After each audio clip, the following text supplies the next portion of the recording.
সম্মানিত দেশবাসী ও মুক্তিকামী ছাত্র জনতা, শহীদের রক্তের বিনিময়ে ছাত্র নাগরিকের অভ্যুত্থানের মাধ্যমে আমরা যেই ফ্যাসিস্ট হাসিনার পতন ঘটিয়েছি এবং একটি নতুন বাংলাদেশের আকাঙ্ক্ষা করছি, তাকে নস্যাৎ করতে বিভিন্ন শক্তি ইতিমধ্যে তৎপর হয়েছে এবং নানা ধরনের ষড়যন্ত্র এবং পরিকল্পনা করা হচ্ছে।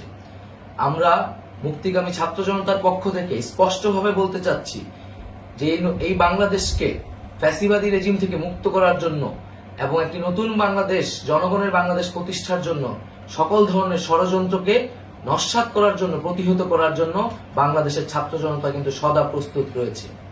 আমরা দেখতে পাচ্ছি নানান জায়গায় লুটপাট, সহিংসতা এবং সাম্প্রদায়িক হামলার মতো ন্যাক্কারজনক ঘটনা ঘটছে।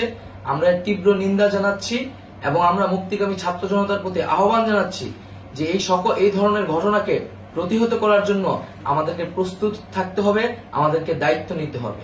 কেউ যাতে এই আন্দোলনকে নস্যাৎ করার জন্য এই ধরনের ঘটনা ঘটানোর সুযোগ না পায়, সেদিকে আমাদের সদা সতর্ক থাকতে হবে।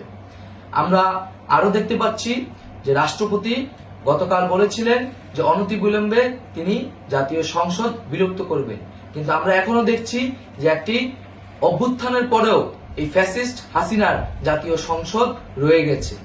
তাই আমরা ঘোষণা করছি যে আজ দুপুর ৩টার মধ্যে এই ফ্যাসিস্ট হাসিনার যে জাতীয় সংসদ, সেই সংসদের বিলুপ্তি ঘোষণা করতে হবে।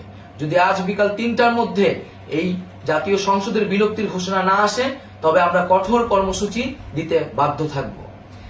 এছাড়া বন্ধুগণ, সবার জন্য আমরা জানাচ্ছি যে আমাদের যে অন্তর্বর্তীকালীন সরকারের কথা আমরা বলেছি, সেই সরকারের প্রধান উপদেষ্টার নাম আমরা ইতিমধ্যে ঘোষণা করেছি এবং এই সরকারের অন্যান্য উপদেষ্টা সহ সামগ্রিক রূপরেখা আমাদের প্রস্তুত রয়েছে। আমরা খুব শীঘ্রই সেই রূপরেখাটি জাতির সামনে উপস্থাপন করব।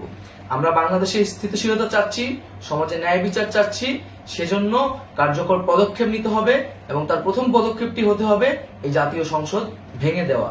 এবং সবার প্রতি আহ্বান থাকবে, আপনারা শান্তিপূর্ণভাবে অবস্থান রাখুন, শান্তিপূর্ণভাবে এবং অহিংসভাবে এবং সকল পরিকল্পনাকে, ষড়যন্ত্রকে নস্যাৎ করার জন্য সদা সতর্ক থাকুন।